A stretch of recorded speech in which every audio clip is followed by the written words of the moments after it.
Rule అంతే. నాకు ఈ వ్యక్తి నచ్చలేదండి, అందరూ నాకు నచ్చేవాళ్ళు ఉంటారు, మీరు కూడా నచ్చరండి, దానికి ఏం చేయమంటారు అండి. కొంతమందికి దేశ ప్రధాని నరేంద్ర మోడీ గారు నచ్చరు, అది ఏం చేస్తాం? అందరికీ నచ్చాల్సిన అవసరం లేదు, బాధ్యతలు ఉంటాయి. నాకు ఈ జిల్లా కలెక్టర్ నాకు నచ్చలేదండి, మీరు నచ్చకపోతే జిల్లా కలెక్టర్ పని చేయాలి, తప్పదు.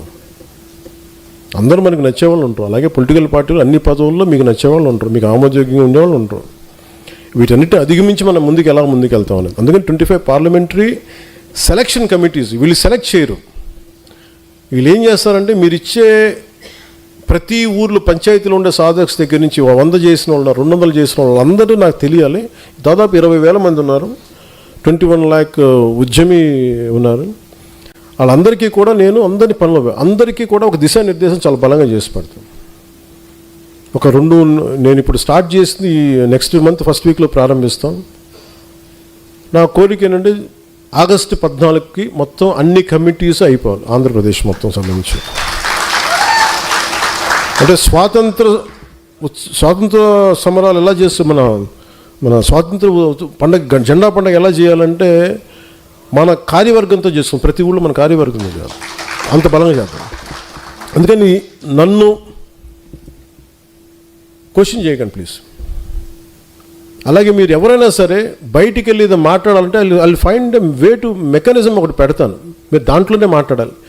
సోషల్ మీడియా ఉంది కదా అని చెప్పేసి మీరు ఇప్పుడు ఎందుకు నేను ఒంగోలు టీంనంతా సస్పెండ్ చేశానంటే వాళ్ళకి వే అవుట్ ఉంది, చెప్పుకునే విధానం ఉంది. అన్ని దాటి వాళ్ళు ప్రాక్టికల్గా మాట్లాడితే మీరు తగ్గి జనసేన పార్టీని కూడా తగ్గించడం వల్ల నేనేం మెసేజ్ అంటే మీ వల్ల పార్టీ పెరుగుతుందా, నా వల్ల పార్టీ పెరుగుతుందా, అది మీరు ఆలోచించుకోండి. అది వాళ్ళకి ఇచ్చే మెసేజ్. జనాల్ని మీరు కన్విన్స్ చేయగలరా ఓట్ల కోసం, నేను కన్విన్స్ చేయగలనా? నన్ను అర్థం చేసుకుని నాతో గొడవ పెట్టుకోడు, విభేదించడు, నేను చెప్పింది వింటాడు. అందుకని దృష్టిలో పెట్టుకొని ఇవన్నీ నేను వెరీ స్ట్రిక్ట్ పార్టీ లైన్ ఉంటుంది, కోడ్ ఆఫ్ కాండక్ట్ ఉంటుంది. దయచేసి అందరూ దాన్ని పాటిద్దాం.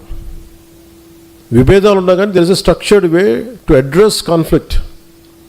విభేదాలని దానికి ఒక సామరస్యపూర్వకమైన విధానం ఉంటుంది. అంతేగాని రోడ్ల మీదకి వచ్చి గయ్యాళ్ళతనంగా మనం కొట్టేసుకొని తిట్టేసుకుంటే మటుకు దానికి పరిష్కారాలు రావు. అది అట్లయితే జనసేనకి కష్టం అవుతుంది. Because I want to create a very discipline cadre based party. నాయకులు రావచ్చు, ఒక బలమైన నాయకుడు తన కార్యవర్గంతో రావచ్చు, అతను వెళ్ళిపోతే ఆ స్థానం ఖాళీ అవుద్ది, కానీ జనసేన పార్టీ ఖాళీ అవ్వదు. నేను అట్లాంటి పార్టీని డెవలప్ చేస్తాను. అందుకని దీన్ని దృష్టిలో పెట్టుకొని అందరూ మనస్ఫూర్తి దీన్ని మీరు సహకారం అందించమని కోరుకుంటాను. అలాగే ఒకరికి పదవి ఇస్తే మిగతా వాళ్ళు కూర్చోబెట్టి సామాజిక మాధ్యమాల్లో దానికి ఒక తప్పుడు వార్తలు రాయించి, ఎందుకంటే ఇవన్నీ నవేడేస్ ఇవన్నీ తెలిసిపోతాయి. డిజిటల్ ఫుట్ ప్రింట్ ఉంటుంది, ప్రతిదానికి డిజిటల్ సిగ్నేచర్ ఉంటుంది. మీరు ఎక్కడి నుంచి పంపించారు, ఏం చేశారు, ఆధారాలతో సహా టైం లైన్తో సహా చెప్పగలను. ఇప్పుడున్న ఏఐ టెక్నాలజీ ఎలా ఉంటుందంటే కూర్చోబెట్టి సింపుల్ సాఫ్ట్వేర్ పట్టుకొని దానికి కూర్చోబెట్టి పెద్ద పెద్ద సెక్యూరిటీ ఏజెన్సీస్ కూడా అవసరం లేదు. ఆ సాఫ్ట్వేర్ లాంటిది కానీ మనం కూర్చొని అప్లై చేస్తే డిజిటల్ స్టాంప్తో సహా వచ్చేస్తాయి. అంత ఈజీ ఎక్స్పోజ్ చేయటం. అందుకే దయచేసి నాయకులు కొంతమంది చేస్తూ ఉన్నారు ఇన్ బిట్వీన్, దయచేసి అన్నీ చేయకండి. అలాగే ఒకళ్ళు పడకపోతే టీవీల్లో మీకు మీరే ఇవ్వకండి. అందుకే ప్రతి టీవీలో ఉండేవాళ్ళు నాకు మనిషి ఎవడో ఒకడు ఉంటాడు, వాళ్ళు చెప్తారు నాకు వచ్చి ఈ న్యూస్ ఎలా వచ్చిందంటే అదేంటి సార్ ఆయన ఇచ్చారు కదండి, మీ పక్కనే ఉంటారు, ఆయన ఉంటారు అంటారు. కాకపోతే వాళ్ళు కనిపించిన నేనేం చెప్పను, వింటా అంతే. అది వాళ్ళు తెలుసుకుంటే మంచిదండి.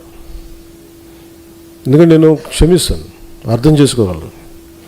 ఇక స్థాయి దాటితే మటుకు తప్పదు, మనం దారులు వేరు చేసుకోవాలి, తప్పదు. అక్కడ దాకా వెళ్ళకుండా అందరం సరి చేసుకుందాం, జనసేనని బలోపేతం చేసుకుందాం, పటిష్టం చేసుకుందాం.